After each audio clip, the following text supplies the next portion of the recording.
Hello, chess family. It's me, National Master Jesse James, and well, I'm very happy to go over my first master win. This is part of my series of my personal games, although we're going way back over here. We're going all the way back to, well, 2006 against my first win when I got to beat the master, John Patty, a local master here in San Antonio. I believe he got up to like 2400, although at this point he was now at 2200 in this game. With that being said, it was a very big win for me as I was only 1700. This was during the Texas Team Championship, which unfortunately doesn't get seen too much. Well, that being said, let's go ahead and get started. I was playing with the white pieces, and here we go. I started out with e4, knight f6, and well, my opponent is trying to take me out of some good theory, and he plays knight f6, Alekhine's defense. And well, I think that was definitely a good choice for him because, well, especially back then, my theory was not too good. And young Jesse was very aggressive, so he goes ahead and plays. Pawn to e5 here, attacking the knight. Knight to d5, d4, d6, and now a move I would not be playing these days. These days I take a much safer approach and just play something like pawn c4, just kicking the knight away. And the theory goes on for a little while here, but I like white here. White's slightly better. They have good pawns in the center, and then you just kind of, develop your pieces. But this is young Jesse, and young Jesse was a wild buck. He goes ahead and plays pawn f4. Oof. A move that makes me shudder now because it's so easy for black to just kind of attack the center here and just dismantle it. Fortunately for me, my opponent did not do this, and I was able to hold the game pretty nicely. Well, I went ahead and played f4. He took, knight c6, and then knight to c3 here. Here I really like if my opponent can take on c3, because after b takes c3, I just love this pawn structure. I played it a lot before. Typically, this is kind of in the perk defense. And well, the pawn structure is saying point to the king side, so let's go king side attack. This is exactly what I'd want. And well, he didn't do this. Unfortunately for me, he went ahead and played bishop f5. A nice little move here. And it has a nice little threat of knight to b4. And well, the c2 pawn gets a little bit weak, and it's kind of hard to defend here since my knight's already on c3. With that being said, I stopped the threat. I went ahead and just played pawn to e3. He played pawn e6, and I went knight f3 here. And I was a little concerned. I was like, how did I get down as far as development here? Well, that extra f4 pawn move took a little bit of that away. With that being said, I do have a good pawn structure here. I was very afraid of ideas with him playing something like pawn c5. Again, this is how you dismantle the center here. Of course, white doesn't really want to take. E6 can get played, bishop f5. It's already given the computer as a much better position. With that being said, he's just developed nice and normally here and giving me a nice position. Bishop b7 got played. And man, I'm going to be criticizing myself so much. Young Jesse and an older Jesse, mature Jesse, would just be fighting over what the best moves are. And here, I went ahead and played bishop b2. These days, I would definitely not hesitate to play something like bishop d3 here. I mean, the bishop on e2, I don't know what it's doing. But on d3, at least I'm challenging this bishop and saying, you know what, let's just trade off. If my bishop can't be equal to yours, then I will get rid of it, and I'll get rid of yours too. So bishop b2 got played. Again, not my favorite move of the game here. And here he's just nice to me. He plays knight takes c3, b takes c3. Again, like I said earlier, this just creates a beautiful pawn structure for me, and I'm just very happy that it looks so beautiful, and it's just going to be getting ready for a king side attack to happen in the future. He keeps up his development. He played queen to d5. Of course, I was expecting him to castle, but you can probably see that, castling king side is a bad idea. So he plays it very nice and solid here, queen to d5. I went ahead and just castled. I was like, oh, you know what? Maybe he'll castle queenside. I got this open b file. Let's just go. He played knight a5. Again, playing a little cat and mouse here, not trying to castle. And you know what? You can definitely see that on the queen side, there's a few weak squares that he can take advantage of. I saw this idea, and well, I tried to come up with a king side attacking plan, and I came up with this interesting little nugget, knight to d2. A computer doesn't like it too much, but the idea was to play bishop to f3, and then put pressure on the b7 pawn. Although I do come up with another idea with it, and also it controls the c4 square. Again, I was not the best strategist back then, but I will tell you I'm decently creative with my ideas.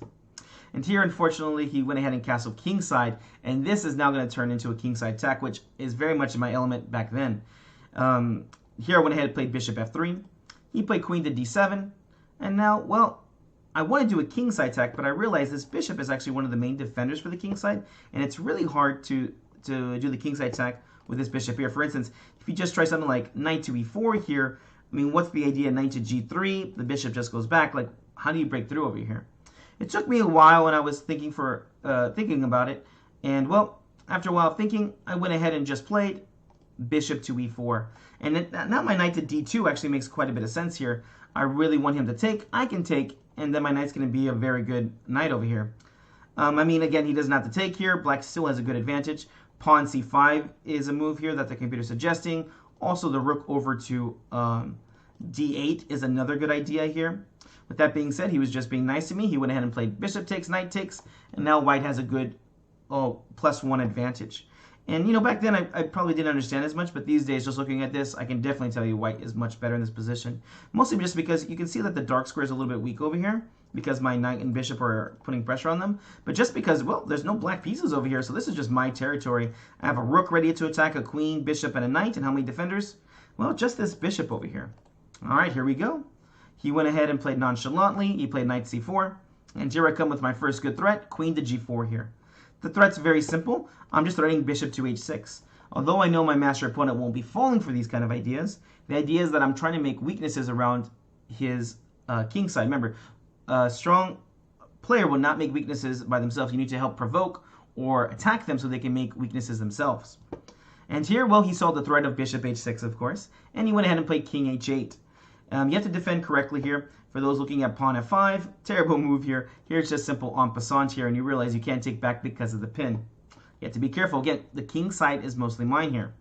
So after king h8 here, I sat again and was thinking, you know what, I can feel it. There's something over here, but I need to play correctly.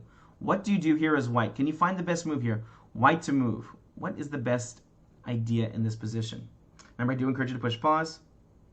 All right, hopefully you push pause. Hope you tried to figure it out. What was the best move here?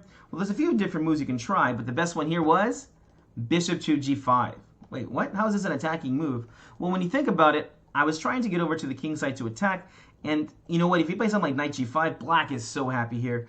Black can play like f5 over here. They can just trade off the bishop. It becomes a lot easier by making trades here. And, well, this knight is definitely one of the key attackers here. Remember, queens and knights work together for attacks better than a bishop and a queen will.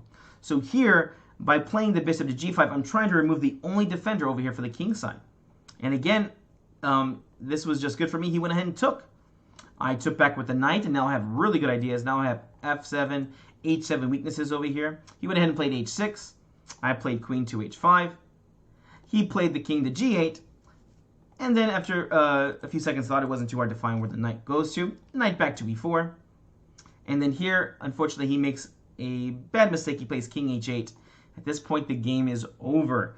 It's amazing how the game was just, you know, not too bad over here with the king h8. I'm pretty sure he played this move thinking, you know what, my young opponent will probably be thinking about a draw. And, you know, I did for a second think about playing knight g5. And if this happens, king g8, my opponent will just take a draw by repetition. With that being said, unfortunately for him, I sat there for a little bit longer, and I found a forced win here.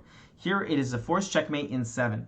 I won't say I found the whole checkmate back then, but I did see the idea behind it, and I'd seen that I was winning in all variations. Here, instead of playing the king to h8, here he was supposed to play something like queen to c6, although even here, I still have a nice winning idea with knight to f6 check. All right, well, back to the game. Here, we'll take a look at the final idea. After knight e4, he played king h8, white to move, push pause. Can you find the winning combination here? There's no way to stop this king side attack from happening. All right, hopefully push pause. Hopefully try to figure it out. White to move, what do you play? Well, here someone's saying, you know what, it worked in the last move, it'll work this one. Knight f6, this one's a little bit different. Although this is still winning, there's no forced variation with pawn takes here. So black has plenty of time to kind of move around, and you know, white is still winning, but it's going to take quite a bit longer. With that being said, this other move was a forced checkmate, and here I found the amazing, like I said, I fell out of my seat, and I was so excited to play this move.